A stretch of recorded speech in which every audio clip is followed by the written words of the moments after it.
ఒకరోజు మొట్టమొదట కదలిక అంటే ఎలా ఉండాలి అంటే తనంత తానుగా నీకు అలవాటై ఉండాలి. ఏది అలవాటై ఉండాలి అని అడిగారు. బ్రహ్మముహూర్తవు తిష్టేత్, అది మొట్టమొదటి సూత్రం వేదంలో. బ్రహ్మముహూర్తమునందు నువ్వు నిద్ర లేచి ఉండాలి. బ్రహ్మముహూర్తం అనగా ఏమి? ఒక మనుష్యుడు నిద్ర లేవవలసిన సమయాన్ని ఎలా లెక్కెట్టుకోవాలి అని అడిగారు. ప్రాతకాలమునందు నిద్రించి ఉండరాదు. ప్రాతకాలం అనగా ఏమి? ప్రాతకాలము ప్రదోషము అని రెండు మాటలు మనకి. ప్రాతకాలము అంటే సూర్యోదయం ఎన్ని గంటలకు అవుతోంది అందుకు లెక్క కడతాడు ఋషి. పంచాంగము అని ఉంటుంది. తిథి, వార, నక్షత్ర, యోగ, కరణ ఐదింటిని చెప్తుంది కాబట్టి 5 అంగములతో ఉంటుంది కాబట్టి పంచాంగం. వాళ్ళు ఋతువుని బట్టి నెలని చెప్పి సూర్యోదయము సూర్యాస్తమయము రాస్తాడు. సూర్యోదయం ఎన్నింటికి అవుతుందో చెప్తాడు. సూర్యోదయం ఎన్నింటికి అవుతుందని పంచాంగంలో చెప్పబడిందో అక్కడి నుంచి 88 నిమిషముల ముందు నిద్ర లేవాలి. దానికి ప్రాతకాలం అని పేరు. 88 నిమిషముల కన్నా ముందు నిద్రపోయిన వాడెవరో వాడు అరుణ దర్శనం చెయ్యలేదు అని గుర్తు. అరుణ దర్శనము అంటే ఏమిటంటే, ఓ కారు వెళ్ళిపోతోంది అనుకోండి, ముందు లోపల కూర్చున్నవాడు కనపడతాడా, డ్రైవర్ కనపడతాడా? డ్రైవర్ కనపడతాడు.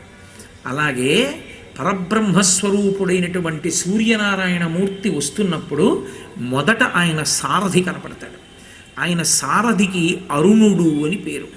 అరుణోదయము అంటారు. ముందు సారథి కనపడతాడు. అదే ఎర్రటి కాంతి, బింబం ఎర్రగా వస్తుంది. మొట్టమొదట ఆ సారథి దర్శనం చెయ్యాలి. ఓ అరుణోదయం అయిపోతోంది, వచ్చేస్తున్నాడు మా తండ్రి, అదిగో ఎర్రగా ముందు రథసారథి వస్తున్నాడు అని దర్శనం చేస్తే వెనక బంగారు కాంతులతో కొద్ది క్షణాల్లో మారిపోతుంది. ఆదిత్య హృదయం చదివినంతసేపు పడుతుంది. పట్టి బంగారు కాంతుల్లోకి వస్తాడు. అప్పుడు పరమేశ్వరుడు జ్యోతిరూపుడై వస్తున్నాడు అని గుర్తు. నమ పూర్వాయ గిరయే పశ్చిమే గిరయే నమ, జ్యోతిర్గణానాం పతయే దినాధిపతయే నమ, జయాయ జయభద్రాయ హర్యశ్వాయ నమో నమ, నమ ఉగ్రాయ వీరాయ సారంగాయ నమో నమ, నమ పద్మప్రబోధాయ మార్తాండాయ నమో నమ, బ్రహ్మేశానాచ్యుతేశాయ సూర్యాయ ఆదిత్యవర్చసే అని రుద్రం ఎలా ఉభయతర నమస్కారాలు చేస్తుందో ఆదిత్య హృదయం ఉభయతర నమస్కారాలు చేస్తుంది. వచ్చేస్తున్నాడు ఆయన బ్రహ్మ విష్ణు శివాంశ సంభూతుడై వస్తున్నాడు పరమేశ్వరుడు. అందుకని 3 మూర్తులు కలిస్తే అసలు పరమేశ్వరుని యొక్క స్వరూపము కాంతి, అపారమైన కాంతి ముద్దయే ఈశ్వర స్వరూపం. దాన్ని మీరు తర్వాత ఏ పేరు పెట్టి పిలవండి, ఈశ్వరుడికి అభ్యంతరం లేదు. స బ్రహ్మ సశివ సహరి శ్రేంద్ర శ్రోక్షర పరమస్వరాట్. మీరు ఏ పేరు పెట్టి పిలిచినా యథార్థమునకు ఆయన యొక్క స్వరూపము కాంతి ముద్ద. అందుకే తిక్కన గారు అంటాడు సూర్యనారాయణమూర్తి గురించి చెప్తూ, నీరజాకరములు నిష్ఠయై చేసిన భవ్యతపంబు ఫలమనంగా దినసముఖాకి నందిత చక్రయుగ్మకంబుల ఎనురాగంపు బ్రోవనంగా హరిహర బ్రహ్మ మహానుభావంబులొక్కటింగాగరగిన గట్టి ఎనగా అతుల వేదత్రయ లతికాచయము పెనుబొందన్ పుట్టెడు మూల కందమనగా అఖిల జగముల కందెర ఎగుచు జన సమాజ కరపుట హృదయ సరోజములకు బుకుళనంబును జృంభణంబును నర్చి భానుబింబంబు పూర్వాద్రిపై విలింగే అంటాడు. ఆ సూర్యబింబం వస్తూ ఉంటే బ్రహ్మ విష్ణువు శివుడు ముగ్గురు కలిసినటువంటి తేజస్సుతో కూడిన ముద్ద. అది తామర మొగ్గలుట ఇలా 2 చేతులు ఎత్తినట్టుగా ముకిళించుకొని రాత్రల్లా తపస్సు చేస్తే వాటి తపస్సుకి మిచ్చి వచ్చాడా అన్నట్టు వస్తాట. నీరజాకరములు నిష్ఠయై చేసిన భవ్యతపంబు ఫలమనంగా దినసముఖాకినందిత చక్రయుగ్మకంబులయనురాగంపు బ్రోవనంగా. ఆ చక్రవాక పక్షులకి చీకటి పడితే కళ్ళు కనపడదు. వాటికి విపరీతమైనటువంటి ప్రేమ దంపతులకి. అవి ఆడపక్షి మగపక్షి తప్పిపోతాయి, రాత్రి కనపడవు, అరుస్తూ ఉంటాయి ఓ ఒకదాంతో ఒకటి కలవాలని. వాటికి సూర్యోదయం అవుతుండగా అరుణోదయం అవగానే కనపడుతుంది భార్య భర్త. ఒకళ్ళకొకళ్ళు సంతోషపడిపోయి దగ్గరగా కూర్చుని ఒకళ్ళ ముక్కుతో ఒకళ్ళు ఉరుసుకుంటూ సంతోషపడిపోతారట.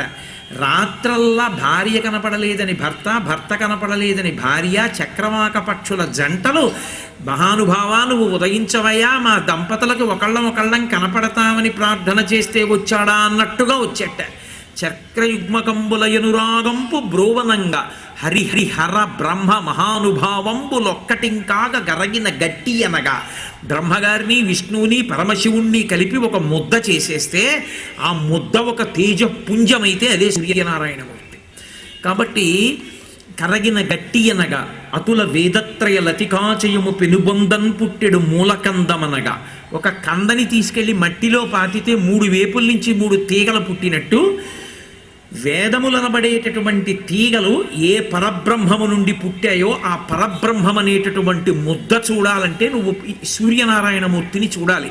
కాబట్టి అతుల వేదత్రయ లతికాచయము పెనుబొందన్ పుట్టెడు మూల కందమనగా అఖిల జగముల కందెరయగుచు సమస్త ప్రపంచం యొక్క కళ్ళు తెరుచుకునేటట్టు చేస్తూ జన సమాజ కరపుట హృదయ సరోజములకు ముకుళనంబును జృంభణంబును నచ్చి, హృదయం అనేటటువంటి పద్మం విచ్చుకుంటుంది, చేతులు అనబడేటటువంటి సరోజములు ముడుచుకుంటాయి. ఆయన్ని చూడగానే ఇలా నమస్కారం చేస్తాం, హృదయ పద్మాలు ఇలా విచ్చుకుంటాయి. కాబట్టి ముకుళనంబును జృంభణంబును నచ్చి భానుబింబంబు పూర్వాద్రిపై వెలింగే. ఈ కంటితో చూడడానికి వీలైనటువంటి ఏకైక పరబ్రహ్మస్వరూపము ప్రాతకాలమునందు మాత్రమే మీరు చూడగలరు. అలా చూడడానికి వీలైన రీతిలో ఆయన వస్తూ ఉండగా పరబ్రహ్మమే వస్తున్నా కూడా ధిక్కరించి నిద్రపోయిన వాడెవరో వాడు కృతఘ్నుడు. వాడు అందుకని కృతఘ్నఘ్నాయ దేవాయ జ్యోతిషాం పతయే నమః